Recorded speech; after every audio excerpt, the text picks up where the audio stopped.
விஜய் அவர்கள் இந்த நொடியில் தனித்து விடப்பட்டிருக்கிறார். டெல்லியில் தனியாக இருக்கிறார். தனித்து விடப்பட்டிருக்கிறாரா? தனித்து போட்டி இல்லை, எல்லாம் நிறைய பேர் வந்தாங்க.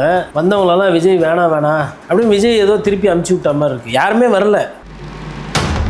தேர்தல் நேரத்தில் இந்த எலெக்ஷன் கமிஷன் மாடல் கோடு வரும்போதுக்கு முன்னாடி கரூர் சிபிஐ விசாரணை எல்லாத்தையுமே முடிச்சிடணும், அதுக்கு முன்னாடி முடிச்சுட்டு நான் போய் மக்கள் வேலையை செய்யணும் அப்படின்னு மக்கள்கிட்ட போய் பேச வேண்டியவர், பொங்கலில் போய் நான் பொங்கல் கொண்டாட்டு வரேன்னு சொல்லிட்டு லீவ் எடுத்துன்னு வந்தவர் தானே இவர். இப்போ இவர் வெளியிலே வராத பார்த்தோம்னா அப்போ இவருக்கு வந்தால் கூட இவர் பிரச்சாரம் பண்ண போகிறது கிடையாது. இன்னொன்று 80 சீட்டு 100 சீட்டு கேட்பாரு. என்னையே முதல்வராக அறிவிங்கன்னுவார், இல்லை நான் துணை முதல்வராக ஆயிக்கிறேன்னுவார். அப்புறம் என் பேச்சை நானே கேட்க மாட்டேன்னுவார். பவன் கல்யாணுக்கு ஒரு ஆசை என்னன்னா, விஜய் அவர்களை இந்த கூட்டணிக்கு கூட்டின்னு வந்தால் என்னோட கிராஃப் டெல்லியில் மேலே ஏறும். ஆனால் இவர் பாஜக விஜய் தாவேக்கா படம், இந்த படத்தை 10 நாள் ஓட்டணும். தாவேக்கா காங்கிரஸ் பேச்சுவார்த்தை இழுபறி, இந்த படத்தை 1 மாதம் ஓட்டணும். பிரேமலதா விஜயகாந்த் அவர்கள் வந்தாங்க, அதுக்கு முன்னாடி கமல் அவர்கள் ஆல்ரெடி வந்துட்டாங்க, ஓபிஎஸும் போய் இணைஞ்சிட்டாரு. அப்போ மேக்ஸிமம் பண்ணியாச்சு. அதில் every action will have an equal and opposite reaction. நியூட்டனோட 3ஆம் விதி அப்ளை ஆகுது. என்னன்னா, எப்பா ஃபர்ஸ்ட் ஹாஃபில் பார்த்தீங்கன்னா ப்ளஸ்ஸு, செகண்ட் ஹாஃபில் அது இனிமேல் -1 கூட்டணிக்குள்ளே. அதிகப்படியான சீட்டு உதயசூரியன் நிற்கலைன்னா அது பிரச்சனை. யார் வேணும் யார் வேணான்றதுல அதிமுக ரொம்ப தெளிவாக இருக்குல்ல. தேசிய முற்போக்கு திராவிட கழகம் அவங்கள கண்டுக்கவே இல்லையே.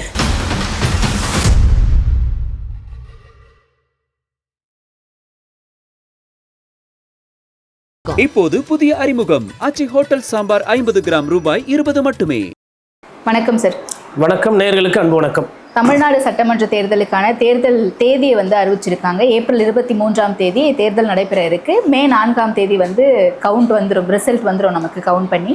ஸோ எப்படி இருக்க போகுது களம்? 4 முனை போட்டியாக தான் இருக்குமா, இல்லை 3 முனை போட்டியாக மாறதுக்கான சாத்தியங்கள் இருக்கா? எப்படி பார்க்கலாம்? களம் எப்படி மாறதுக்கான வாய்ப்புகள் இருக்கு? இதற்கப்புறம் பெருசாக களம் மாறுன்ற மாதிரி எனக்கு தோணலை. ஓகே. விஜய் அவர்கள் இந்த நொடியில் தனித்து விடப்பட்டிருக்கிறார். டெல்லியில் தனியாக இருக்கிறார். சிபிஐயோட தனித்து விடப்பட்டிருக்கிறாரா? தனித்து போட்டி இல்லை, எல்லாம் நிறைய பேர் வந்தாங்க. வந்தவங்களெல்லாம் விஜய் வேணாம் நீங்கள் உங்கள் கட்சியை நீங்கள் வளர்க்கணும், அதனால் என் கூட கூட்டணி வந்தால் நீங்கள் வளராமல் போயிடுவீங்க அப்படின்னு விஜய் ஏதோ திருப்பி அமுச்சு விட்ட மாதிரி இருக்குது. யாருமே வரல. விஜய் கூட்டணி நிறைய பேர் வரணும்னு ஆசைப்பட்டது உண்மை, அதை பற்றி பேசினது உண்மை, ஃபீலர்ஸ் அமிச்சது உண்மை, நிறைய கட்சிகள்கிட்ட பேசினது உண்மை.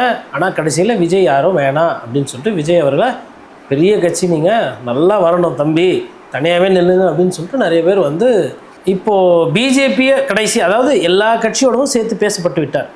இப்போ கடைசியாக இப்போ பிஜேபியோடு பேசப்படுறது சமூக ஊடகத்திலையோ இல்லை வெளிச்சத்துலையோ என்ன வருதுன்னா, பிஜேபி அழுத்தம் கொடுக்குது, பிஜேபி பேசுது அப்படின்ற மாதிரி. ஆனால் அடிப்படையில் என்ன நடக்குதுன்னா, இவர்கிட்ட யார் போய் கதை சொன்னாலும் இவர் கேட்பார்.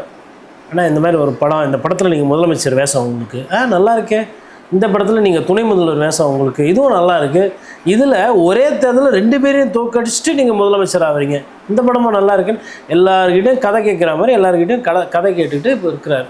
எதையும் ஃபைனலைஸும் பண்ணல, யாருக்கும் கொடுக்கல. சுருக்கமாக சொல்லணும்னா அதிமுக விஜய் அவர்கள் வேண்டாம் என்பது அந்த முடிவுக்கு போயிட்டார். ஓகே. கிட்டத்தட்ட. ஆனால் பேச்சுவார்த்தை நடந்திருக்கு. அதிமுகவோட முன்னாடி பேசினது என்பது ஒரு பேசப்பட்டது. அதிமுக இவர் ரிலையபிளாக இல்லை, அதாவது குறைந்தபட்ச எதிர்பார்ப்புகள் இருக்கும் ஒரு கட்சி கூட்டணிக்கு வருது அப்படின்னா. என்ன அப்படின்னா, விஜய் போன்ற ஒரு உச்சக்கட்ட நடிகர் வராருன்னா அவங்க இவர் நம்ம கூட்டணிக்கு பிரச்சாரம் பண்ணுவார், ஓட்டு கேட்பாருன்ற ஒரு எதிர்பார்ப்பு முதல்ல இருந்தது. இப்போ இவர் வெளியிலே வராத பார்த்தோம்னா அப்போ இவருக்கு வந்தால் கூட இவர் பிரச்சாரம் பண்ண போகிறது கிடையாது. இன்னொன்று 80 சீட்டு 100 சீட்டு கேட்பாரு, என்னையே முதல்வராக அறிவிங்கன்னுவார், இல்லை நான் துணை முதல்வராக ஆயிக்கிறேன்னுவார். அப்புறம் என் பேச்சை நானே கேட்க மாட்டேன்னுவார். எனக்கு இதெல்லாம் வேணாம், நான் சாதாரண யதார்த்தமாக நான் ஏதோ என் கட்சி நினச்சி அரசியல் பண்ண போகிறேன், நான் காமன் மேன், எனக்கு பெரிய பிராண்டெல்லாம் இல்லை அப்படின்ற மாதிரி எடப்பாடி பழனிசாமி அவர்கள் சர்க்கிளில் அவர் அந்த மாதிரி பேசினதா தகவல். ஓகே. இது என்டிஏ கூட்டணியினுடைய நிலைப்பாடு. ஆனால் இப்போ விஜயினுடைய நிலைப்பாடு, டெல்லி போயிருக்காரு, அங்கே இன்னும் அழுத்தம் கொடுக்கப்படும், பேச்சுவார்த்தை நடக்கப்படும் அப்படின்லாம் சொல்லப்படுது சார். சொல்லப்படுது, பேசப்படுது, கூப்பிட்டாங்க, வந்தாங்க, அங்கே சேர்த்தாங்க, விஜய் அதுன்னாங்க, எல்லாம் பேசப்படும். ஆனால் எதுவுமே நடக்காது, ஃபைனலைஸ் ஆகாது. ஒரு விஷயத்த இவங்க இதை முடிப்பாங்க அப்படின்னா ஒரு சில சமிக்கைகள் வரும்.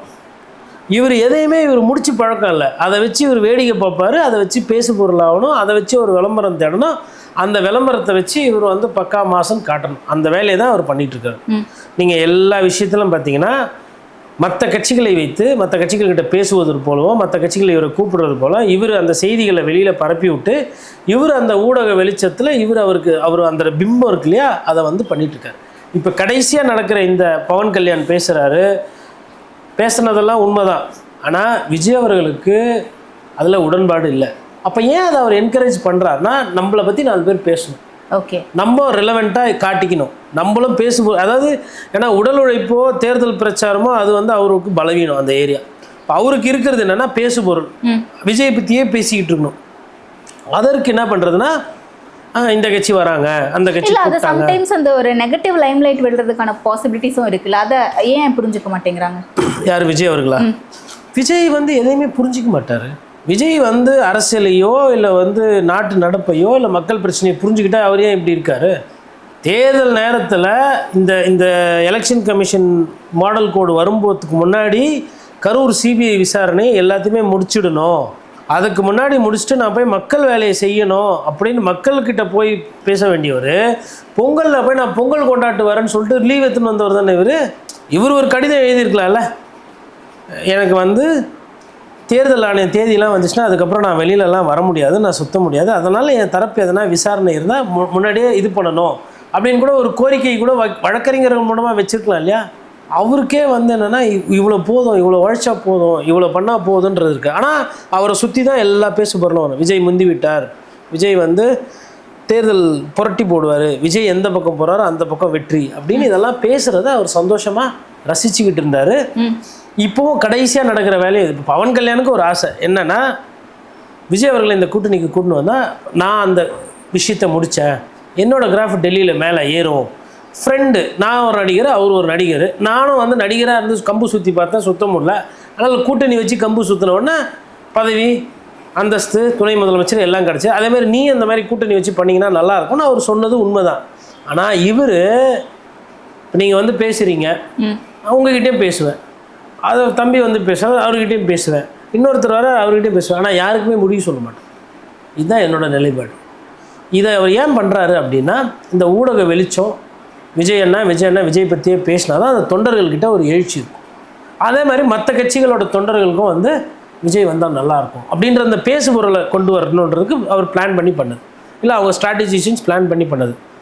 அதை இப்போ எல்லாரும் ஓரளவுக்கு உஷாராயிட்டாங்க. இவர் சும்மா பேசுவார், இவர் வந்து சும்மா வியாபாரம் பண்ணுற மாதிரி இல்லை பேசுகிற மாதிரி பேசுவார், ஆனால் இவர் முடிவெடுக்க மாட்டார். இப்போ முடிவெடுக்காத ஆளுகிட்ட நம்ம எதுக்கு போகணும், நம்ம வேலையை பார்க்கறதுக்கு போகலாம் அப்படின்றது தான் சொல்லிட்டேன். நேற்று ஒரு நிகழ்ச்சியில் எடப்பாடி பழனிசாமி ஸ்பீச்சில் கிளியராக சொல்கிறாரு அப்படிலாம் ஒன்றும் இல்லைன்னு. 3 நாளைக்கு முன்னாடியும் கிளியராக சொல்கிறாரு. ஆனால் அப்படி கிளியராக சொல்லியும் பாஜக அழுத்துக்கிறது, பாஜக பேசிக்கிறது, பாஜக அப்போ என்னன்னா பாஜக விஜய் தாவேக்கா படம், இந்த படத்தை 10 நாள் ஓட்டணும், தாவேக்கா காங்கிரஸ் பேச்சுவார்த்தை இழுபறி இந்த படத்தை 1 மாதம் ஓட்டணும், நாம் தமிழர் கட்சிக்கும் அண்ணன் சீமானும் சேர்ந்து நின்னா கலா நல்லா இருக்கும், விஜய் அண்ணா வந்து சீமான் அண்ணன்கிட்ட பயிற்சி எடுத்துக்கலாம், சேர்ந்து போனால் நல்லா இருக்குமே, இதை வச்சு ஓட்டினாங்க. அப்புறம் அண்ணன் திருமாவளவன் வந்து வரணும் எங்ககிட்ட தான் உங்களுக்கு அந்த படத்தை ஓட்டினாங்க. ஸோ இப்போ பேசிக்காக படம் ஓட்டுவாங்க, அதான் நடந்தது. ஓகே, முடிவு அப்படின்னு பார்த்தா எட்டப்படவில்லை. சரி, இதெல்லாம் மற்ற கட்சி சிறிய கட்சிகள்லாம் இருக்குது இல்லையா, அந்த சிறிய கட்சியில் எதனா ஒரு 2 கட்சி உங்ககிட்ட வந்திருக்கலாம் இல்லையா, இல்லை நீங்கள் எதனா 2 சிறிய கட்சி பேசி உங்களுக்கு என்ன தேவை இருக்குது, எவ்வளோ சீட்டு வேணும் உங்களுக்கு வந்து நான் வந்து உங்கள் வேட்பாளருக்கு தொகுதியாக என்ன நம்புங்க. இப்போ ஒரு புது கட்சி இருக்குது, ஒரு இஸ்லாமிய சகோதரர்கள் கட்சி, இல்லை வந்து ஏதோ ஒரு சாதி ரீதியான ஒரு கட்சி, இல்லை ஏதோ ஒரு கட்சி போயிட்டு 3 தொகுதி தரேன்னா 3 தொகுதிக்கு என் கால் ஷீட்டோட மதிப்பு இவ்வளோ, என்னோடய பிரச்சார நேரம் இது, நான் எதை பற்றியும் தேர்தல் வந்தவொடனே உங்கள் வேட்பாளருக்கு நான் 3 நாள் வந்து உங்களுக்கு கொடுத்த 3 சீட்டுக்கும் ஒரு நாள் வந்து நான் பிரச்சாரம் பண்ணுறேன், கண்டிப்பாக உங்களுக்கு வந்து வாய்ப்பு இருக்கும், நான் செலவை நான் ஏற்றுக்கிறேன், கூட்டணிக்கு வாங்க.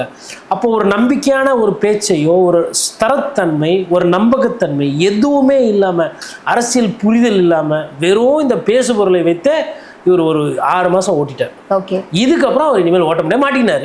இப்போ இன்னும் தேர்தல் தேதி அறிவிச்ச இதுலேருந்து ஒரு 35-36 நாட்கள் தான் இருக்கும் தேர்தல் நெருக்கத்துக்கு, பிரச்சாரத்துக்கு, எல்லாத்துக்குமே. இந்த நாட்களில் என்ன பண்ண போகிறாங்க, அது எந்த அளவுக்கு சவாலாக இருக்க போகுது தாவேக்காவுக்கு? இப்போது 2 விஷயம் அதில். ஒன்று, தேர்தல் ஆணையர் வந்து தேர்தல் தேதியை அறிவித்த அந்த நொடி மாடல் நன்னெடுத்தை விதிகள் வந்து வந்துடும். அப்படின்னா என்ன அர்த்தம்னா, இப்போ முதல்வர் வந்து இந்த திட்டத்தை தொடங்கி வைத்தாருன்னு எங்கன்னா விளம்பரம் வச்சுருப்பாங்க, அதில் வெள்ளை அடிச்சிருவாங்க, அதை எடுத்துருவாங்க. எந்தெந்த திட்டம்லாம் இது இந்த அரசாங்கம் இந்த முதல்வரால் இந்த அமைச்சரால் இந்த சட்டமன்ற உறுப்பினரால் பண்ணப்பட்டது, இல்லை முன்னாள் அமைச்சர் இதை திறந்து வைத்தார் எடப்பாடி பழனிசாமி அப்படின்னு எங்கெங்கெல்லாம் இருக்கோ அது எல்லாத்தையும் மூடிடுவாங்க. வெறும் சின்னம் ஒண்டி இருக்கலாம். அந்த சின்னமும் வந்து அதுக்குன்னு ஒரு லிமிட்டேஷன்ஸ் இருக்குது. இந்த சின்னத்தை போகும்போது காட்டலாம், சின்னத்தை சொல்லி நீங்கள் பிரச்சாரம் பண்ணலாம். மற்றபடி இந்த தட்டி வைக்கிறதோ வரைகிறதோ விளம்பரம் வைக்கிறதோ இதெல்லாம் இதுக்கப்புறம் பண்ண முடியாது. பத்திரிகையில் ஊடகத்தில் நீங்கள் விளம்பரம் கொடுக்கலாம். ஆனால் ஒரு காட்சி பொருளாக ஒரு இடத்துல வந்து பேனராக வைக்கிறதோ தட்டி வைக்கிறதோ அதை வைக்க முடியாது. இதெல்லாம் வந்து எப்போ பண்ணிடணும்னா ஒரு 3 மாதத்துக்கு முன்னாடி வச்சுருந்தா ஒரு 60 நாள் 70 நாள் மக்கள்லாம் அதை பார்த்துருப்பாங்க. அப்படி ஒன்று செய்யணும்னு தாவேக்காக்கு தெரியாது. அப்போ மீறி அவங்க வச்சதெல்லாம் என்னன்னா, ஒரு ஃபங்க்ஷன் நடக்குது அப்படின்னா இந்த குழந்தைக்கு பிறந்த நாள் உடனே விஜய் ரசிகர்கள் அப்படின்னு ஒரு 4 ஃபோட்டோ வச்சாங்கன்னா அதுவும் என்னென்னா 3 நாள் கழிச்சு எடுத்துருவாங்க. 4 நாள் மேலே ஹோர்டிங் வைக்க முடியாது. அப்போது இந்த தேர்தல் அறிவுக்கு முன்னாடி ஒரு சில வேலைகள் செஞ்சுருக்கணும். அதை எதுவுமே செய்யலை. உதாரணத்துக்கு ஓட்டர்ஸ் ரோல் எடுத்துன்னு போய் வெரிஃபை பண்ணியிருக்கோம். வீடு வீடாக போய் தாவேக்காவோ திமுகவோ அண்ணா திமுகவோ பாரதிய ஜனதா கட்சியோ எல்லா கட்சிகளும் வீடு வீடாக போய் ஓட்டர் எவ்வளோ பேர் இருக்கிறாங்க, நீக்கிட்டாங்களா இல்லையா, எந்த பூத்தில் வருது, இது உங்களுக்கு ஓட்டு வந்து எந்த பூத்து, வேறு எதனா இருக்கா அப்படின்னு ஆல்ரெடி வாக்காளர்களோட முதற்கட்ட ஒரு தொடர்பை வந்து உறுதி செய்திருக்கும். இதை வந்து திமுகவும் அண்ணா திமுகவும் தேர்தல் நேரத்தில் பண்ணிடுவாங்க. ஆல்ரெடி அவங்களுக்கு ஒரு கணக்கு இருக்குது. பூத்துக்கு யார் யார் பூத் ஏஜென்ட் யாருன்ற கணக்கு இருக்குது. அப்படி ஒரு விஷயங்கள் தெரியுமா, இல்லை இது இருக்கா இல்லையா, அது என்ன அப்படின்னு தெரியாத நிலைமையில் தாவேக்காரு. ஒன்று. ரெண்டாவது, நான் முன்னாடியே சொன்ன மாதிரி அந்த விளம்பரம் இப்போது திமுகவில் அந்த தொகுதிக்குள்ளே போய் கட்சிக்காரங்க கிட்ட யாருக்கு சீட்டு அப்படின்னா இவருக்கு சீட்டு, இவர் மொதல் சாய்ஸ், இவர் 2ஆவது சாய்ஸ் 3ஆவது சாய்ஸ் சொல்லுவாங்க. பொதுமக்கள்கிட்ட போய் கேட்டிங்கனாலும் ஒரு அளவுக்கு ஒரு 15-20% பப்ளிக்கு தெரியும். அரசியலில் கூர்ந்து கவனிக்கிறவங்க இவர் அமைச்சராக இருந்தார், இல்லை இவர் முன்னாள் எம்எல்ஏவாக இருந்தார், இவருக்கு தான். இப்போ நீங்கள் உதாரணத்துக்கு செய்யார் போய் கேட்குறீங்க அப்படின்னா முக்கூரான் அவர் தான் இருப்பார். அந்த ஊர் பேரோடு சேர்த்து போட்டு அந்த இடமடியில் பேசுவாங்க. முக்கூரான் நிற்பாப்பில், அந்த சைடு பண்ணால் செவ்வூரான் நிற்பாப்பில் அப்படின்வாங்க. அந்த அவர் இப்போ எங்களுக்கு எப்பவுமே அது ஒரு வேல் தான், ஏதோ ஒரு வகையில் ஒரு தொடர்பட்டிருப்பாங்க. அப்புறம் இப்போ அதே பழையெல்லாம் முன்னாடி கோபிச்செட்டிப்பாளையம் செங்கோட்டை தான் நிற்பாருன்னுவாங்க. இப்போது அது மாதிரி ஒரு பேர் இருக்கும். ஆனால் இவரோட வேட்பாளர்களுக்கு யாருக்குமே ஒரு பேரோ ஒரு அடையாளமோ ஒரு விளம்பரமே கிடையாது. இல்லை, அதுக்கு உதாரணமாக நம்ம நாம் தமிழர் கட்சியை எடுத்துக்கலாம்ல. அப்படி அடையாளப்படாத நபர்களா புதியவர்களை தானே அவங்க வாய்ப்பு கொடுத்து நிற்க வைக்கிறாங்க. அவங்க வாக்குகளையும் கணிசமாக பெறுறாங்க. கரெக்டு. 20 நாள் 30 நாள் முன்னாடி வேட்பாளர் சொல்லிட்டாங்கல்ல அவங்க கட்சியில். இப்போ அந்த வேட்பாளர்லாம் இப்போ போய் டீ கடையில் டீ குடிக்கிறது, அண்ணா நான் தானே நிற்கிறேன், ஆட்டோவில் போகும்போது அண்ணா நான் தானே நிற்கிறேன், எனக்கு கொஞ்சம் ஓட்டு போடுங்க, மார்க்கெட்டில் போய் சால்வை போட்டு வணக்கம் வைக்கிறது, பேம்ப்ளெட் கொடுக்குறதுலாம் அவங்க சைலண்டாக பண்ணிட்டு தானே இருக்காங்க. ஊடகத்தில் காட்டல. விஜய் அண்ணா கார் சீஞ்சி பாஞ்சதும், விஜய் அண்ணாவோட ஊடு பூட்டியே இருந்தது 1 மணி நேரம் காட்டுறதும், வைப்பு பண்ணதும், சாங்கு போட்டதும் காட்டினாங்க. நாம் தமிழர் கட்சியோட பிரச்சாரமோ இல்லை அவங்க போகிறது இப்போ அதை ஊடகத்தில் காட்டலை, அது பேசு பொருளாக இல்லைன்றதுல அவங்க பிரச்சாரம் பண்ணலைன்றது கலை யதார்த்தம் இல்லையே. அப்போ அவங்க பிரச்சாரம் பண்ணிகிட்டு இருக்காங்க. அந்த போய் வீடு வீடாக போய் ஓட்டு கேட்கும்போது பாவம் அன்றைக்கி அந்த தம்பி வந்தாப்பில் 10 நிமிஷம் பேசிட்டு போனாப்பில், வீட்டில் எல்லாருக்கிட்டையும் ஆசீர்வாதம் வாங்கினாப்பில், ஒரு ஓட்டு போட்டு விடுவோம், கன்ஃபர்மேஷன் ஆகிருக்கும் சின்ன சின்ன லெவலில். ஓகே. அது அந்த தேர்தல் நேரத்தில் திருப்பி இன்னொரு வாட்டி போகும்போது அது கனெக்ட் ஆகும். Okay okay. அது வெற்றி பெறுது தோல்வி பெறுது அதுக்குள்ளே நான் போகலை. நாம் தமிழர் கட்சி இந்த நேரத்துக்கு வாக்காளர்கள்ட்ட தன்னோட ஒரு தொடர்பை ஏற்படுத்தியிருப்பாங்க. 3வது பெரிய கட்சியாக அதிமுக ஆல்ரெடி தொடர்பு இருக்கும், திமுகவுக்கு ஆல்ரெடி தொடர்பு இருக்கும். இன்ஃபேக்ட் ஒரு திட்டம் வருதுனாலுமே அந்த லோக்கலில் இருக்கவங்களுக்கு இதெல்லாம் டிஎம்கே ஓட்டு, இதெல்லாம் ஏடிஎம்கே ஓட்டு, இந்த இடத்துல இவ்வளோ தான் செய்ய முடியும் இவ்வளோ தான் செய்ய முடியாதுன்னு அவங்களுக்கு ஒரு கணக்கு இருக்கும். அந்த மாதிரி கணக்கு புரிதல் எதுவுமே இல்லை. ஏன்னா முதல் தேர்தல் இல்லையா, எல்லாமே எடுத்த உடனே தெரிஞ்சிடாது இல்லைங்களா. படப்பட அடிப்படை தான் கற்றுக்கிறது. தனித்து விடப்பட்டிருக்காங்க தாவேக்காவினர் அப்படிங்கிறத நம்ம பார்க்குறோம். தனித்து விடப்பட்டிருக்காங்க. இந்த தேர்தலை எப்படி சந்திக்க போகிறாங்க அப்படின்னு இருக்கும்போது இந்த பக்கம் திமுக கூட்டணிக்குள்ளேயுமே சில சலசலப்புகள் இருக்கிறத பார்க்க முடியல சார். கூட்டணி பேச்சுவார்த்தைகள் இன்னும் தொகுதி பங்கீடுகளில் இழுபறி நீண்டுகிட்டு இருக்கிறத பார்க்க முடியுது. இரட்டை இலக்க வேணும்னு விசிகா கேட்கிறதா சொல்லப்படுது. தேமுதிகவுக்கு எவ்வளோ கொடுக்குறீங்களோ அவ்வளோ தொகுதிகள் எங்களுக்கும் கொடுக்கணும்னு கம்யூனிஸ்டுகள் டிமாண்ட் பண்ணுறதா பார்க்க முடியுது. அவங்க எப்படி இதை ஹேண்டில் பண்ண போகிறாங்க? அதாவது தேர்தல் கூட்டணி யார் யார் அப்படின்ற அந்த ஜோனில் வந்து திமுக ப்ளஸ்ஸு. ஏன்னா அதிமுகவுக்கு வலுவான கூட்டணி இல்லை. அதிமுக வந்து இப்போ தான் டிடிவி தினகரனை இப்போ தான் சேர்ந்தாங்க. அது சேர்ந்ததுக்கப்புறம் ஒரு பர்செப்ஷனு. அன்புமணி ராமதாஸ் அதற்கு முன்னாடி தனியாக இருந்தார், அதுக்கப்புறம் சேர்ந்ததுக்கப்புறம் ஒரு பர்செப்ஷன். அந்த மாதிரி அந்த பர்செப்ஷனில் வந்து அதிமுக பின்தங்கி கொஞ்சம் கொஞ்சமாக முன்னாடி இருந்ததை விட இன்றைக்கி ஒரு அளவுக்கு வந்திருக்கு. ஓகே. ஆனால் திமுகவை பொறுத்தவரையிலும் அந்த பர்செப்ஷன் பேசுபொருளில் முன்னணி, அந்த முன்னணி பத்தாம அந்த அந்த அந்த லிமிட்டை வந்து இன்னும் மேலே தள்ளி பிரேமலதா விஜயகாந்த் அவர்கள் வந்தாங்க. அதுக்கு முன்னாடி கமல் அவர்கள் ஆல்ரெடி வந்துட்டாங்க. ஓபிஎஸும் போய் இணைஞ்சிட்டார். அப்போ மேக்ஸிமம் பண்ணியாச்சு அதில். பட் அதோட other side every action will have an equal and opposite reaction. நியூட்டனோட 3ஆம் விதி அப்ளை ஆகுது. என்னன்னா, எப்பா நீ சேர்த்துக்கங்க சாமி, எங்களோட சீட்டு என்ன, நாங்கள் என்ன பாவம் பண்ணோம் கூட இருந்ததுக்குன்னு சொல்லி இப்போ கேட்குறேன். சண்முகம் அவர்கள் தன்னோட ஆதங்கத்தை வெளிப்படுத்துகிறாரு. வேல்முருகன் வந்து நான் ஒரு சீட்டுக்கெல்லாம் எதுக்கு நான் சொன்ன எதுவுமே நடக்கலை, 5 வருஷமாக கோரிக்கைகள் வச்சு நடக்கலை, நாங்கள் இதுதான் எங்கள் கோரிக்கை, நாங்கள் வெளிப்படையாக சொல்கிறோம், இந்த கோரிக்கைகள்லாம் சரி செய்கிற கட்சி வேறு எதுனா இருந்தால் அந்த கட்சி கூடயும் பேசுவோம் அப்படின்னு சொல்லிட்டு, நான் வந்து அதிமுக கூட்டணிக்கோ இல்லை தாவேகாவுடனான கூட்டணிக்கோ இல்லை வேறு எதனா கட்சிகளோ இல்லை தனியாக நிற்கிறதுக்கோ நான் தயாராகிட்டுருக்கேன் அப்படின்றத சமிக்கையை வந்து வேல்முருகன் வெளிப்படுத்துகிறார். அவர் ஒரு சில விஷயத்த கேட்குறதுலே இருக்கும். ஏன்னா நாங்கள் போன வாட்டியே வந்து முனிசிபாலிட்டியில் கேட்டோம், முக்கியத்துவம் கொடுங்கன்னு கொடுக்கல, ஒரு மேயர் பதவி எதனா ஒன்று கொடுத்துருக்கணும் எங்கள் கட்சிக்குன்னு நாங்கள் கேட்டோம். அதெல்லாம் முன்னாடி அவர் பேசினது. நிறைய பிரச்சனைகள் இருக்குது. கடலூரில் வந்து எங்கள் கட்சி வளரணும் அப்படின்னு, எல்லா கட்சிக்குமே அவங்கவுங்க கட்சி வளரணுன்ற அந்த எண்ணோட்டம் இருக்கும். அப்போ அது கண்டிப்பாக அந்த பிரச்சனை வரும். மேபி 1-2 சிறிய கட்சிகள் கோவத்தில் கூட இருப்பாங்க, இல்லை கோச்சிட்டு வெளில வருவாங்க, இல்லை கூடவே இருப்பாங்க. சரி இவ்வளோ நாள் இருந்துட்டோம், இந்த தேர்தலையும் பார்த்து முடிச்சுருவோம், அதுக்கப்புறம் கூட நிலைப்பாடு மாற்றி எடுத்துக்கலாம் இல்லையா. அதனால தான் அந்த வார்த்தையை சொல்கிறது, தேர்தல் கூட்டணி இது தேர்தல் கூட்டணி. அது ஒர்க் அவுட் ஆயிடுச்சுன்னா அது கண்டினியூ ஆகும், ஒர்க் அவுட் ஆகலன்னா அது பிச்சுக்கும். ஓகே. அதனால் அதுவும் பார்க்கணும். பட் திமுகவுக்கு இதுக்கப்புறம் நெருக்கடி. ஏன்னா சீட் ஷேரிங் வந்துட்டு இப்போ நீங்கள் கடலூர் எடுத்திங்கன்னா விசிகாவும் ஒரு சில சீட்டு கிடைக்கும். திட்டக்குடி, வன்னூர், அதுக்கப்புறமா வந்து உங்களுக்கு காட்டுமன்னார் கோயில், இதெல்லாம் வந்து இப்போ பார்த்தீங்கன்னா விசிகாவும் இந்த சீட்டை கேட்கும். அதே மாதிரி இந்த சைடு பார்த்திங்கன்னா இந்த ரிஷிவந்தியம், உங்களுக்கு கடலூர், இந்த இடத்துல வந்து தேசிய முற்போக்கு திராவிட கழகமும் அந்த ஜோன்லேயே சீட்டு கேட்கும், வட தமிழ்நாட்டிலேயே. ஆல்ரெடி விசிகாவும் திமுகவுக்குமே நிறைய இடத்துல வந்து ஏன்னா நமக்கு சீட்டாக இல்லை கூட்டணிக்கு போயிடுமான்னு பிரச்சனை இருக்கும்போது அங்கே புதுசாக யார் வராங்க, டிஎம்டிக்கும் உள்ளே வருது.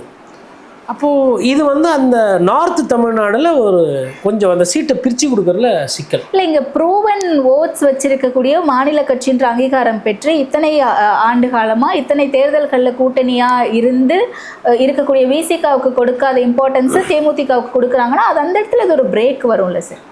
கண்டிப்பாக மன உளைச்சல் வரும், மனசு கஷ்டம் வரும். பட் அதெல்லாம் அவங்க சரி செய்கிற அளவுக்கு இப்போ ஒரு காலத்தில் திமுகவை எதிர்த்து அரசியல் பண்ணணும்னு நினச்சாருன்னா வைகோ வந்து இன்றைக்கி வந்து 4 சீட்டுக்கு தானே போய் நிற்கிறார். 4 சீட்டுன்றதோட பார்த்தா ஒரு சீட்டு தான் கிட்டத்தட்ட. வைகோ அவர் இன்றைக்கி வாங்கிட்டு வந்திருக்கிறது ஒரு சீட்டு. மற்ற சொந்த திமுக சின்னத்தில் தான் நிற்கிறாங்க. சின்னத்தில் நிற்கிறீங்கன்னா என்ன அர்த்தம்? நாளைக்கு வந்து வைகோ சொல்கிறாரு, திமுக கொறடா சொல்கிறாருன்னா திமுக கொறடா சொல்கிறத அந்த 3 பேர் கேட்கணும். கேட்கலன்னா பதவி நீக்கும் பண்ண முடியும். அப்போ ஒருத்தர் பதவிக்காக தானே இவ்வளோத்தையும் பண்ணுறாங்க. பதவி நீக்கத்தை அவங்க ஏற்றுக்குவாங்களா? திமுக என்ன சொல்லுதோ சட்டமன்றத்தில் அதை அவங்க கேட்கணும். பேசும்போது வைகோ அவர்களே எங்கள் கட்சி தலைவர் சொல்லலாம், ஆனால் முதலமைச்சருக்கு என்ன திட்டங்கள் இருக்கோ அதை சார்ந்து தான் போகும். அதில் நிறைய ரெஸ்ட்ரிக்ஷன்ஸ் இருக்குது. அப்போ டெக்னிக்கலாக பார்த்தா இன்றைக்கி மதிமுக வாங்கியிருக்கிற சீட்டு என்னென்னா 1, அதுக்கு இவ்வளோ கட்சி இவ்வளோ வரலாறு பிரிஞ்சு போனது. அதனால தான் அவர் அந்த ஆஸ்பத்திரியில் இப்படியெல்லாம் நடந்தது, தலைவரின் கையை பற்றி கொண்டு நான் வந்து பார்த்துக்கொள்வேன் அப்படிலாம் அவரையும் அவர் சாந்தப்படுத்திக்கிட்டு அதை சொல்கிறார். ஃபஸ்ட் ஹாஃபில் பார்த்தீங்கன்னா ப்ளஸ்ஸு, செகண்ட் ஹாஃபில் அது இனிமேல் மைனஸு. 1 கூட்டணிக்குள்ளே, 2வது அதிகப்படியான சீட்டு உதயசூரியன் நிற்கலைன்னா அது பிரச்சனை. மேபி அதில் தான் முதல்வர் சாமர்த்தியமாக என்ன பண்ணுறாருன்னா எல்லாருக்கும் குறைச்சி விடுறாரு சீட்டை. கூட்டணியில் நிறைய பேர் சேர்த்தாலும் உதயசூரியனோட அந்த எண்ணிக்கை குறையக்கூடாது. ஓகே. உதயசூரியன் வந்து will be the game changer. முதல்வரோட முகம் உதயசூரியன் சின்னம், அதுதான் அவர் பிரதானமாக வைக்கிறார். எடப்பாடி பழனிசாமியும் அதனால தானே வந்து இன்னும் சீட் ஷேரிங்லாம் நிறைய டிஸ்க்ளோஸ் பண்ணாமல் எவ்வளோ கம்மி பண்ண முடியுமோ. இப்போது நிறைய கட்சிகள் சிறு கட்சிகள் சேர்க்கணுன்னா சேர்க்கலாம், யார் வேணும் யார் வேணான்றதுல அதிமுக ரொம்ப தெளிவாக இருக்குல்ல. தேசிய முற்போக்கு திராவிட கழகத்தை அவங்கள கண்டுக்கவே இல்லையே, பார்த்துக்கலாம் பின்னாடி பார்த்துக்கலாம். இப்போ இங்கே கிட்ட வாங்குற 6 சீட்டை இல்லை 8 சீட்டை இல்லை ஒரு 10 சீட்டை நீங்கள் போய் தயவு செய்து அங்கே வாங்க, நான் இலையில் போட்டு எடுத்துக்கிறேன். அதுதானே அதோட உள்ள அர்த்தம். 3 கோடி ரூபா சொத்தை 3.25 கோடிக்கு நான் வாங்கலாம், அதை 13 கோடிக்கு நமக்கு பிடிக்காதவங்ககிட்ட தள்ளி விட்டா எது லாபம்? இது ஒரு ஸ்ட்ராட்டஜி தானே. ஸோ நிறைய பேர் இப்போ ஓபிஎஸ் அங்கே போயிட்டார். இப்போ இங்கே இருந்தாலும் ஓபிஎஸ் வந்து 3 சீட்டு 4 சீட்டுக்கு தான் வேலை செய்வார். இப்போ அங்கே போய் சேர்ப்பேன், எனக்கு தலைவலி இல்லைல்ல. தேனியை தாண்டி என்ன பெருசாக அவர் பண்ணிடுவார்? அந்த பரபரப்பு இல்லை இல்லையா? ஓகே. இப்போது ஓபிஎஸ் அவர்களே ஒரு 10 தொகுதியில 20 தொகுதியிலையோ வேட்பாளர் போட்டிருந்தால் அதனுடைய டேமேஜ் ஜாஸ்தி. ஆனால் அப்படி அப்படி அப்படி அப்படி அப்படி தள்ளி கடைசியில் ஃபஸ்ட்டில் பேசும்போதெல்லாம் இது மைனஸ், செகண்டில் பார்க்கும்போது இது அதிமுகக்கு இது ப்ளஸ்ஸு. ஓபிஎஸ் தனியாக இருந்தாருன்னா அவருக்குன்னு ஒரு ஓட்டு வரும். இப்போ இன்றைக்கி அவர் திமுக போய்ட்டு, ஓபிஎஸ் வேறு திமுக வேறு கிடையாது. அப்போ திமுகவோட பாதிப்பு என்னவோ அந்த பாதிப்பு தான் இன்றைக்கி அதிமுகவுக்கு. ஓபிஎஸ்ன்ற தனிநபர் பாதிப்பு அந்த தொகுதியை தாண்டி பெருசாக போகாது.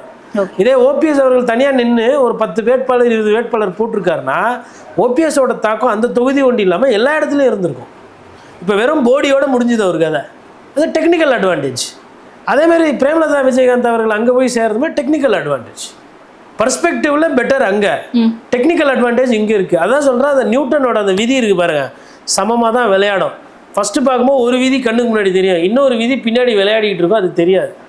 ஓகே. அண்ட் இப்போ ஓவராலாக பார்க்கும்போது 4 முனை போட்டி அப்படிங்கிறது தெளிவாக தெரிஞ்சிடுச்சு. கோட் ஆஃப் கான்டாக்ட் வந்த பிறகு இதை எப்படி எல்லா கட்சிகளும் அணுக போகிறாங்க? எது சிம்பிளான வேயாக இருக்கும் எல்லாத்துக்கும் அணுகிறதுக்கு? அதாவதுங்க, இதில் வந்து திமுகவுக்கும் அதிமுகவுக்கும் அட்வான்டேஜ் இருக்குது. திமுகவை பொறுத்தவரை முதலமைச்சர் வந்து நிறைய நிகழ்ச்சிகள் போய் பார்த்துருக்காரு, நிறைய விஷயங்கள் பண்ணுறாரு. அவரோட அந்த பிராண்டை வந்து எடுத்துன்னு போய் சேர்த்துருக்காரு. ஸ்டாலின் அவர்கள் வந்து ஒரு ஸ்டேபிளான ஒரு கவர்மெண்ட் கொடுக்க முடியும், மத்திய அரசை எதிர்த்து ஒரு சில கேள்விகள் கேட்பாரு, பாஜக எதிர்ப்பு அப்படின்றதெல்லாம் அந்த பேசு பொருள், பிரச்சாரம், விளம்பரம் எல்லாமே எவ்வளோ மேக்ஸிமம் பண்ண முடியுமோ அவர் பண்ணிட்டார். 2000 ரூபாய் போடுறது, கோடைக்கால நிவாரணம் கொடுக்கறது, அதுக்கப்புறம் விலையை ஏற்றி கொடுப்பேன். ஒரு காலத்தில் 1000 ரூபா அவங்களுக்கு தகுதி இருந்தது, அப்புறமா இப்போ தகுதியெல்லாம் வேணால் எல்லாருமே கொடுப்போம், தாராளமயம் அப்படின்ற மாதிரிலாம் மாறி இருக்கிறாங்க. அது பரிணாம வளர்ச்சி. தேர்தல் வர வர ரொம்ப சிறப்பான ஒரு திட்டங்களையும் சிறப்பான அதிக அக்கறை உள்ள ஒரு அரசாக மாறி இருக்கு இந்த 3 மாதத்தில் 2 மாதத்தில். இது ஒரு சைடு. அதிமுக பொறுத்தவரை என்னன்னா, அந்த எதிர்கட்சியாக அந்த டைமை வந்து ஒரு சில விஷயத்தில் வேஸ்ட் பண்ணல. அதாவது கூட்டணி விவகாரங்களில் குளறுபடிகள், இல்லை பெரிய கட்சி வரும், மெகா கூட்டணி வரும், பிள்ளையார் சுழி அப்படியெல்லாம் பேசி அதெல்லாம் வந்து ஒரு இதாகணும். அடிப்படையில் 190 தொகுதிக்கு போய் சுற்றுப்பயணத்தை முடிச்சுட்டு வந்தாங்க. போன இடத்துலலாம் ஒரு சில இடத்துல, உதாரணத்துக்கு விழுப்புரத்துலேயே நிறைய இதிலெல்லாம் வந்து பார்த்திங்கன்னா திட்டக்குடியெலாம் நல்ல கூட்டம். ஒரு சில இடம் நானுமே போய் பார்த்தேன். அதே மாதிரி சிதம்பரத்தில் முதலமைச்சர் ஒரு சில நிகழ்ச்சிகள் நடத்தும் போது நான் போய் பார்த்தேன். அப்போது அமைச்சர்கள் பண்ணுற நிகழ்ச்சிகளையும் போய் பார்க்குறோம். இப்போ இந்த 2030 விஷன் டாக்குமெண்ட் ஃபங்க்ஷன் அதுலேயுமே வந்து நாங்கள் என்னெல்லாம் சாதனை பண்ணியிருக்கோன்னு சொல்லிட்டு பொதுமக்கள் பத்திரிகையாளர்லாம் வச்சு ஒரு நிகழ்ச்சி போட்டாங்க. அப்போது 2 கட்சிகளுமே மக்கள்கிட்ட போய் மக்கள்கிட்ட நாங்கள் இதை பண்ணியிருக்கோம், இதை பண்ணலை அப்படின்றத பேசுகிறாங்க. குறையும் சொல்கிறாங்க, நிறைய குறை வந்து எதிர்கட்சியில் இருக்கிறவங்க சொல்கிறாங்க, நிறைய வந்து அந்த கட்சியில் இருக்கிறவங்களே சொல்லிக்கிறாங்க. இப்போ இதெல்லாம் நடந்திருக்கு. இப்போ இந்த ஜோனில் வந்துட்டு இந்த 2 கட்சிகளும் மேக்ஸிமம் டைமை யூஸ் பண்ணியிருக்காங்க. பட் இந்த டைமை யூஸ் பண்ணாமல் சாங் போட்டுக்கின்னு வீட்டில் அமைதியாக இருந்துன்னு ரெஸ்ட் எடுத்துக்கின்னு வாட் ப்ரோ சில் ப்ரோ அப்படின்ற மாதிரி ஒருத்தர் இருந்துட்டார். நாம் தமிழர் கட்சியும் களப்பணியை தொடங்கி, நாம் தமிழர் கட்சி இப்போ நீங்கள் போயிட்டு ஒரு தொகுதியை போய் டைப் பண்ணி, உதாரணத்துக்கு வந்து காட்டுமன்னார் கோயில் நீங்கள் டைப் பண்ணீங்க, இல்லை நீங்கள் வந்து விருதாச்சலம் டைப் பண்ணி அசம்பிளி கான்ஸ்டியூன்சி போட்டிங்கன்னா நாம் தமிழரோட கேண்டிடேட்டு கூகுளில் மேலே இருக்கும். மிச்சதெல்லாம் இல்லை. கூகுளே சம்டைம்ஸ் என்ன வந்து இவர் முன்னாள் ஃபேமஸான அமைச்சர்னா இவர் தான் எங்கள் லைக்லி கண்டஸ்டன்ட் காட்டுது. ஓகே, களத்தில் இல்லைன்னு சொல்ல முடியுமா? பேசு பொருளாகல, ஊடகத்தில் காட்டலை, சொல்லலை, விளம்பரம் கொடுக்க காசு இல்லையா, அது என்ன பிரச்சனைன்னு தெரில. இவங்களும் போடலை, அவங்களும் கேட்கல, வரல. ஆனால் கீழே இறங்கி வேலை பார்த்துருக்குறாங்க. நிறைய வேட்பாளரை அறிமுகம் பண்ணியாச்சு, வேட்பாளர்கள் வந்து அங்கே போய் பிரச்சாரம் பண்ணுறாங்க, இதெல்லாம் நடந்துக்கிட்டு இருக்கு. இது எதுவுமே இல்லாமல் தாவேக்கா தான் இருக்குது. ஏன்னா வெறும் அந்த நிர்வாகிகள் சந்திப்பில் தான் இன்னும் போயிட்டு இருக்கிறாங்க. அவங்க 5000 பேர் நிர்வாகிகள் சந்திப்பு, அதில் எத்தனை பொதுமக்கள் இருக்கிறாங்க என்னன்றது தெரியல. அதில் எவ்வளோ வாக்குகள் மாறும். அந்த 5000 பேர் வரணும்னா 5000 வரும். பட் நீங்கள் அந்த கம்மி வாக்குகளை வைத்து நீங்கள் வந்து முதலமைச்சராலாம் ஆக முடியாது. ஓகே, வேட்பாளர்களுக்கான நேர்காணலே வந்து இப்போ கடந்த வாரத்தில் தான் பண்ணி முடிச்சிருக்காங்க தாவேக்கா தரப்புலேருந்து. அப்போ மார்ச் 30ஆம் தேதி வேட்புமனு தாக்கல் பண்ணணும் அப்படின்போது இந்த 15 நாட்களில் எப்படி சார் வேட்பாளர்களை தேர்ந்தெடுப்பாங்க? வேட்பாளர் தேர்வுன்றது வந்து அது ஒரு பெரிய சிரமம் கிடையாது. வேட்பாளர் தேர்வுக்கு என்ன பண்ணுவாங்க எல்லா கட்சியும்? ஃபஸ்ட்டு யார் நிறைய துட்டு வச்சுருக்காங்க, யார் நிறைய செலவு பண்ணாங்க. ஃபஸ்ட்டு தலைமையாக காசு கேட்கக்கூடாது. ஃபஸ்ட்டு காசு வச்சுருக்கணும், அப்புறம் என்ன காசு கேட்கக்கூடாது, உங்கள் கை காசு போட்டு செலவு பண்ணணும். ஃபஸ்ட்டு காசு வச்சுருக்கணும், கை காசு போட்டு செலவு பண்ணணும். இது 2வது. 3வது, அவருக்கு லோக்கலில் கட்சிக்காரங்க கிட்ட செல்வாக்கு இருக்கா, பொதுமக்கள் கிட்ட செல்வாக்கு, அது 3வது. 4வது, எவ்வளோ நாள் கட்சியில் சீனியர், இவருக்கு சீட்டு கொடுக்காம விட்டா இவர் கவுத்து விட்டுருவாரோ, உள்ளடி வேலை பார்த்துருவாரோ, இது 4வது. 5வது, என்ன சாதி, அந்த சாதிக்கு அங்கே ஓட்டு நிறைய இருக்கா இல்லையா. 6வது இவர் எம்மம்பேட்ட ஆள் தெரியுமா, எவ்வளோ ஊழல் பண்ணிக்கிறாரு, எவ்வளோ சண்டை பண்ணிக்கிறாரு, எவ்வளோ, அதெல்லாம் சாதனையாக சொல்லுவாங்க. அது நம்ம படிக்கும்போது சோதனை மாதிரி இருக்கும், ஆனால் அதை அவங்க வந்து நேர்காணலாம் சாதனையாக சொல்லுவாங்க. இந்த மாதிரி ஒரு சில விஷயங்கள் தான். இது ஆல்ரெடி அவங்களுக்கு தெரியும். என்ன சிக்கல்னா இருக்கக்கூடிய கிரைட்டீரியாஸ்னு நீங்க சொல்றீங்க, இது தாவேகாவுக்கும் அப்ளிகபிளான்னு கேட்குறேன். தாவேகாக்கு இதெல்லாம் அப்ளிகபிள் ஆகாது. யார் நல்லா வைபு பண்ணுறா, யார் நல்லா சாங் போடுவா, யார் விஜய் அண்ணாவை உண்மையிலே யார் நல்லா பிளெட்ஜ் அடிப்பீங்க அப்படின்ற மாதிரி போய்டும். அவங்களுக்கு ஃபர்ஸ்ட் தேர்தல் தானே, அவங்க ஆல்ரெடி ஒரு மைண்ட் செட் வச்சிருப்பாங்க. நீங்க யாருமே கணிக்க முடியாதுல்ல. இல்ல அங்கதான் சார் எனக்கு ஒரு சந்தேகம். முதல் தேர்தலை தாவேகா சந்திக்க போறாங்க. மற்ற கட்சிகள் எல்லாருக்குமே வந்து ஒரு அனுபவம் இருக்கும், கோட் ஆஃப் கண்டக்டை எப்படி வந்து ஃபாலோ பண்ணணும் அப்படின்னு இருக்கும், தேர்தல் விதிமுறைகளை வந்து எப்படி ஃபீல்டில் அப்ளை பண்ணணும் அப்படின்ற ஒரு விஷயம் தெரியும். தாவேகா இது எல்லாத்தையும் எப்படி ஃபாலோ பண்ண போறாங்க? இந்த கோட் ஆஃப் கண்டக்ட் அப்படிங்கிறது எவ்வளோ ஸ்ட்ரிக்டா இருக்க போகுது எல்லா கட்சிகளுக்குமே? எல்லா கட்சிகளும் இருக்குங்க. நீங்கள் அது களத்தில் போய் வேலை செஞ்சால் தான் ஸ்ட்ரிக்டாக இருக்கும். வீட்லேயே இருந்தால் ஸ்ட்ரிக்டாக இருக்காதுல்ல. இப்போ 10 மணிக்கு இப்போ கூட்டம் போடுறீங்க, 9:55க்கு ஒரு சிலர் உஷாராக முடிச்சிருவாங்க, ஒரு சிலர் 9:45க்கே முடிச்சிருவாங்க, ஒரு சிலர் என்ன பண்ணுவாங்க, ஏதோ பேசுகிறேன்னு சொல்லிட்டு பேசிட்டு டைம் கொஞ்சம் எக்ஸ்டெண்ட் ஆகி போச்சுன்னா அது கேஸ் போடுவாங்க. லோக்கலில் கேஸை போட்டு அதுக்கு வந்து விசாரணைக்கு கூப்பிடுவாங்க, நோட்டீஸ் அனுப்புவாங்க, பதில் அனுப்புவாங்க. இதெல்லாம் இருக்குது. இப்போ பழக்கப்பட்ட கட்சி இதெல்லாம் கரெக்டாக பண்ணி முடிப்பாங்க. பழக்கம் இல்லை அப்படின்னா அது சிக்கல். இது 2வது வந்து நீங்கள் வந்து இப்போ பர்மிஷன் எத்தனை வண்டிக்கு வாங்கியிருக்கீங்கன்னு இருக்கு. இப்போ இதெல்லாம் இந்த வரைக்கும் பிரச்சாரத்துக்கு எத்தனை வண்டி நீங்கள் பர்மிஷன் வாங்குறீங்க, அப்புறம் உங்களோட நட்சத்திர பர்மிஷன் இல்லாம கூட பின்தொடர்ந்து வரக்கூடிய வண்டிகளுக்கு எல்லாத்துக்குமே ஒவ்வொரு வண்டிக்கும் கேஸ் போடுவாங்களா சார்? கேஸ் போட மாட்டாங்க. இவ்வளோ வண்டி வந்துச்சு, ஒரு வண்டிக்கு இவ்வளோ செலவு, அதுக்கு பெட்ரோல் இவ்வளோ, பிரியாணிக்கு இவ்வளோ, குவார்டருக்கு இவ்வளோன்னு கணக்கு போட்டு இவ்வளோ செலவு பண்ணிக்கிறீங்கன்னு சொல்லிட்டு எக்ஸ்பெண்டிச்சர் அப்சர் ஏற்றிட்டு போயிடுவார். ஓகே, தெரியாது. இன்னும் நான் வைப்பு பண்ணேன், கேஸ் எழுதுறாங்க, இல்லைப்பா அப்சர்வரு பார்க்கும்போது செலவு இவ்வளோ பண்ணாருன்ற மாதிரி வரும். அதெல்லாம் இருக்குது, தெரியாது, உண்மையிலே தெரியாது. இப்போது இதெல்லாம் கட் ஆகிடும். இப்போ ஒரு 200 வாகனத்தோட விஜய் போகிறாருன்னு வச்சுக்கோங்களேன், 200 வாகனத்துக்கு என்ன கணக்கு? ஆனால் அவங்க கணக்கு கொடுத்துருப்பாங்கல்ல, நாங்கள் இத்தனை வாகனத்தில் தான் வருவோம். நாங்கள் தான் சொல் பேச்சு கேட்க மாட்டோமே, சொல் பேச்சு கேட்க மாட்டோம்ல. அதெல்லாம் தேர்தல் ஆணையம் அதெல்லாம் பார்க்காது. ஒரு வண்டிக்கு இவ்வளோ கணக்கு, இவ்வளோ பேர் வந்தாங்கன்னா அதுக்கு இவ்வளோ ஒரு நாளைக்கு செலவு. இல்லை நான் ஒரு சும்மா வந்தார், டமாஸ்க்கு வந்தார், அதெல்லாம் சொல்ல முடியாது. ஓகே, தேர்தல் நேரம் ஒரு வேட்பாளர் கூட இத்தனை பேர் போகிறாங்கன்னா இத்தனை பேருக்குன்னு ஒரு கணக்கு வந்து எக்ஸ்பெண்டிச்சர் அப்போஸ் ஐஆர்எஸ் ஆஃபீஸர்ஸு. ஏன் அருண்ராஜுக்கு தெரியும், மேபி அது போய் சொல்ல முடியாது விஜய் சார்கிட்ட, அவருக்குமே தெரியாதுன்னு கூட. தேர்தல் அனுபவன்றது வேறு. அதெல்லாம் நிறைய சிக்கல் இருக்குது. பர்மிஷன் வாங்கணும், வண்டிக்கு பர்மிட் வாங்கணும், அதுக்கப்புறமா வந்து நீங்கள் எந்த இடத்துல கூட்டம் போடுறீங்களோ அதுக்கெலாம் முன்னாடி பர்மிஷன் வாங்கணும், அதை உறுதி செய்யணும், அந்த இடத்துல மினிமம் வயலேஷன்ஸ் இருக்கக்கூடாது, நிறைய இருக்குது. இல்லை இப்போ நம்ம ஒரு பிரச்சாரத்துக்கு போகிறோம் அப்படின்னா நமக்கு இவ்வளோ நாளாக பேசிட்டு இருந்தது ஸ்டாண்டர்ட் ஆப்ரேட்டிவ் ப்ரோட்டோகால்ஸ் தான். ஸோ எஸ்ஓபி அப்படிங்கிறது வந்து இதில் அப்ளை ஆகுமா இந்த தேர்தல்? இதை விட தீவிரமாக அப்ளை ஆகும். ஓகே, விஜய் அண்ணா வேட்பு மனு தாக்கல் பண்ணும்போது நான் பெரிய மாசு 500 பேரோட வருவேன்லாம் போக முடியாது, 5 பேர் தான் உள்ளே விடுவாங்க. அதில் அந்த 5 பேரில் வந்துட்டு அது வந்து டோக்கன் கொடுப்பாங்க. ஆனால் இவ்வளோ பெரிய ஆள் இவருக்கு டோக்கன் கொடுக்குறீங்கன்னா சுயேட்சை ஒருத்தர் இருப்பார் லோக்கலில், அவர் பேர் பார்த்தா அஜித்தாக இருக்கும். அஜித் காலையிலே வந்து போட்டிருப்பார். அந்த அஜித் போய் நாமினேஷன் பண்ணும்போது விஜய் அண்ணா அங்கே என்ன பண்ணோம், வெயிட்டிங் பண்ணோம். நான் பெரிய தலைவர் தாவே கலந்து கொஞ்சம் வெளியில் இருங்க, என்ன சொல்லுவாங்க ஆர்ஓ ரிட்டர்னிங் ஆஃபீஸர், கொஞ்சம் வெளியில் இருங்க, சத்தம் கொடுக்காதீங்க, டிஸ்டர்பன்ஸாக இருக்குது, வெளியில் வெயிட் பண்ணுங்க, அமைதி நடக்கும்.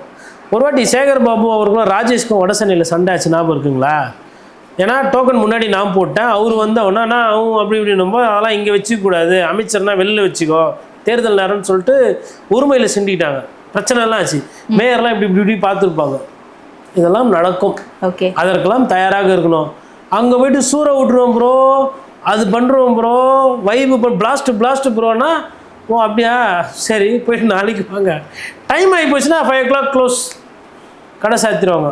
அதெல்லாம் நிறைய பிரச்சனை நீங்கள் பார்ப்பீங்க, இதெல்லாம் ஒவ்வொன்றா நடக்கும். ஓகே, அதுக்கப்புறமா வந்து இப்போது திடீர்னு கேஷ் அதிகமாக எடுத்துகிட்டு போகிறீங்கன்னா கேஷ் சீசர் ஆகும் வண்டியிலேருந்து. இல்லை சும்மா வந்து ப்ரோ பொருள் வந்து சும்மா ஜாலியாக வச்சு சுற்றிருந்தேன் ப்ரோ அப்படின்னு ஏதோ ஒரு கட்சியில் வச்சுக்கிறாங்கன்னா அதை பிடிப்பாங்க, ஏன்னு எதுக்கு கேட்பாங்க. நிறைய ரெஸ்ட்ரிக்ஷன்ஸ் நிறைய இருக்கும். இந்த பைக்கில் இந்த இப்போ விஜய் போகிற மாதிரிலாம் கூடலாம் போயிட்டு இருந்தாருன்னா எலெக்ஷன் கமிஷன் பேன் இது மாதிரிலாம் நீங்கள் போகக்கூடாது அப்படின்னு சொல்லிட்டு 1-2 வாட்டி பண்ணாங்கன்னா அப்போ போகவே முடியாது தாவேகா தலைவர் வெளியே. அதுதான் இதெல்லாம் நினச்சி தானே நாங்கள் இதெல்லாம் பண்ணிகிட்டு இருந்தோம். இவ்வளோ நாள் எஸ்ஓபின்னு சொல்லிட்டோம். இப்போ எதை சொல்கிறதுன்றது யோசிச்சிருப்பாரு. இல்லை ஆனால் ஆதவ் சொல்லியிருக்காரு எல்லா இடமும் போவாராம். நான் நம்புகிறேன் அவர் போவாருன்னு. அவர் போகிறது இல்லை. 214 தொகுதியும் சுற்றி பார்க்காம ஒருத்தர் முதலமைச்சர் வேட்பாளர்னு மமதியோடு சுற்றிட்டு இருக்கிறாருன்னா அது தாவேகா தலைவர் விஜய் அவர்கள் ஒண்டிதான். ஓகே, ஸோ என்ன நடக்கும் அப்படிங்கிறத பொறுத்திருந்து பார்ப்போம். இது இனிமே தான் ரொம்ப சூடு பிடிக்க போகுது தேர்தல் களம் அப்படின்னு நம்புவோம். தொடர்ந்து பேசுவோம். நன்றி சார், நேரத்தில் நன்றி.